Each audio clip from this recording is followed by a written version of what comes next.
Assalamualaikum warahmatullahi wabarakatuh. Oke, kembali lagi bersama saya di Masjid dan Mulia Pranaja.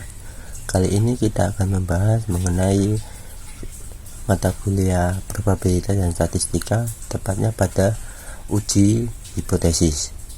Oke, di sini dari kalian pernah nggak sih penasaran gitu gimana caranya para peneliti menyimpulkan bahwa suatu obat itu sangat efektif atau manjur, serta seperti siswa sekolah A lebih pintar dari sekolah B. Nah, dari contoh itu tadi kita bisa buktikan dengan menggunakan uji hipotesis statistik loh. Oke, di sini video ini kita bahas caranya dari nol dengan gampang dan santai. Sebelum itu nih, ada nggak nih yang punya pandangan gitu seperti uji hipotesis ini bagaimana, seperti kayak hipotesis itu seperti ini kah atau bagaimana? Bisa ya ditulis di kolom komentar, nanti yang bisa mungkin bakal lebih paham nih karena kan sebelumnya sudah memiliki pandangan. Oke, tulis di kolom komentar ya, saya kasih waktu 5 detik ya, mulai dari sekarang. 5 4 3 2 1. Oke, kita lanjut pada pengertiannya. Apa sih itu uji hipotesis? Nah, uji hipotesis ini adalah cara untuk menguji dugaan atau klaim tentang suatu populasi berdasarkan data atau sampel. Misalnya nih, apakah rata-rata tinggi badan siswa SMA lebih dari 165 cm. Nah, di sini di uji hipotesis ini kita dikenalkan dengan beberapa variabel atau rumus, mulai dari hipotesis 0 atau yang disebut dengan H0. Biasanya ini adalah hipotesis awal atau klaim awal yang tidak ada perbedaannya. Nah, setelah itu kita dikenalkan dengan yang namanya hipotesis alternatif atau H1, yakni klaim atau dugaan tandingannya, misal perbedaan dari H0 tersebut tadi. Nah, kita coba tuliskan hipotesis yang barusan saya jelaskan, yakni dengan siswa SMA setinggi 165 cm. Kita bisa tuliskan dengan tulisan yang seperti saya jelaskan, yakni H0 sama dengan 165. Nah, kita anggap dengan H1 nya tetap, yakni seperti H1 nya adalah lebih dari 165. Nah, setelah itu kita harus menentukan tingkat signifikansi atau alfanya. Kita anggap saja tingkat signifikansi atau alfanya adalah 0,05, yang artinya ini adalah kita siap menerima 5% resiko dari salah tolak H0. Mengapa bisa 0,05 ini ada 5%? Karena 0,05 ini adalah 5/100, yang dimana 5/100 ini kalau kita jadikan desimal maka hasilnya adalah 0,05. Nah, setelah itu kita bisa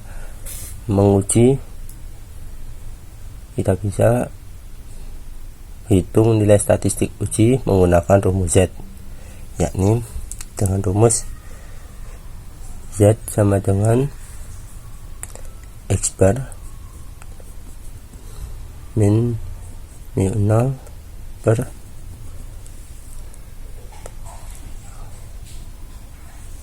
akar N. Nah, di sini seperti yang saya jelaskan kemarin, ini adalah rumus tentang uji hipotesis. Nah, di sini kita bandingkan Z dengan Z alpha atau Z yang awal dengan Z alfanya, apakah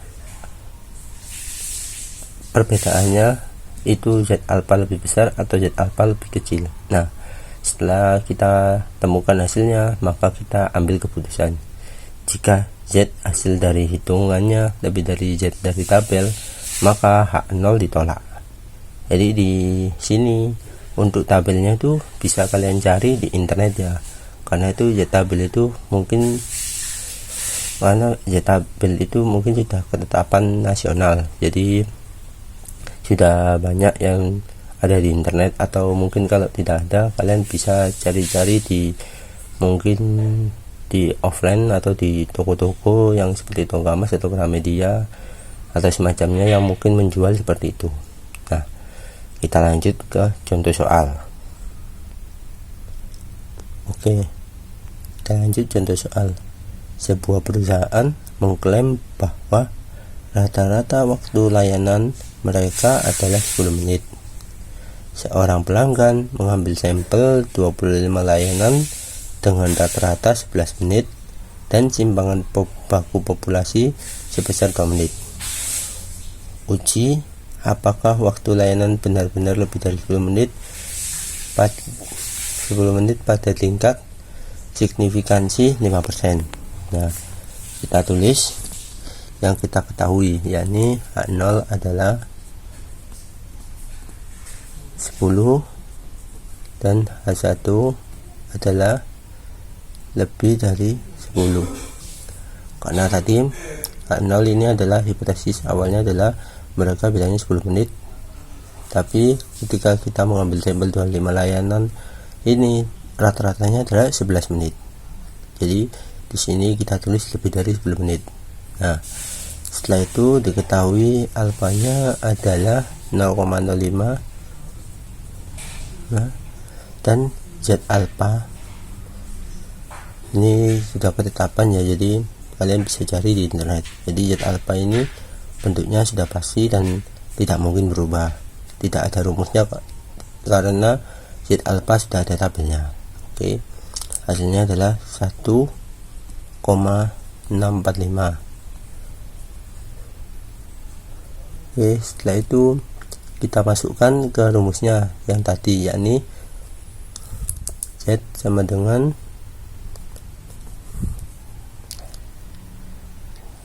11 min 10 dibagi dengan 2 per akar 25. Jadi kan H1 dikurangi H0, kemudian ini simpangan baku, jadi saya lupa menyebutkannya. Jadi simpangan baku dibagi dengan akar N atau layanannya tadi, jadi 2 dibagi 25. Nah, jika ini adalah 2 dibagi akar 25 ini adalah 2 dibagi 5, jadi 2 dibagi 5 itu hasilnya adalah 0,4, lalu 1 kurangi 10 adalah 1, jadi hasilnya adalah 1 per 0,4. Nah, 1 dibagi 0,4 ini hasilnya adalah 2,5. Kemudian kita cek nih, 2,5 ini ternyata dia ini lebih dari Z alfanya tadi, yakni 1,645. Maka dari sini Z nya ini ditolak oleh H0.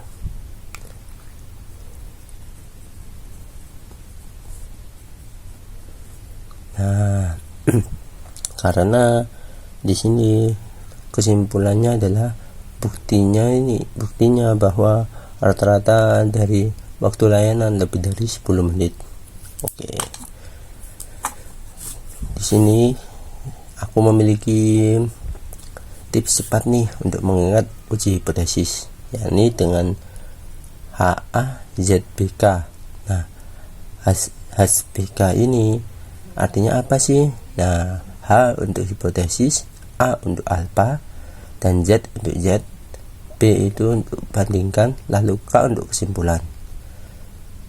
Dan kalau Z benar sama dengan data menyimpang atau tolak H0. Nah, sekarang kalian sudah pada tahu nih kan statistik mengenai uji hipotesis. Gampang bukan? Coba deh kalian bisa mengerjakan soal-soal yang ada di banyak web atau di internet. Kira-kira sudah mengerti apa belum? Dan kalau suka konten kayak gini, jangan lupa like, share, and subscribe ya, biar nggak ketinggalan mengenai materi-materi yang akan saya bahas selanjutnya. Oke, sekian dari saya. Mungkin teman-teman masih ada yang belum jelas atau apa, mungkin bisa juga bertanya di kolom komentar. Nanti aku coba jawabin satu-satu. Dan jangan lupa untuk semangat belajarnya ya. Sekian dari saya. Wassalamualaikum warahmatullahi wabarakatuh.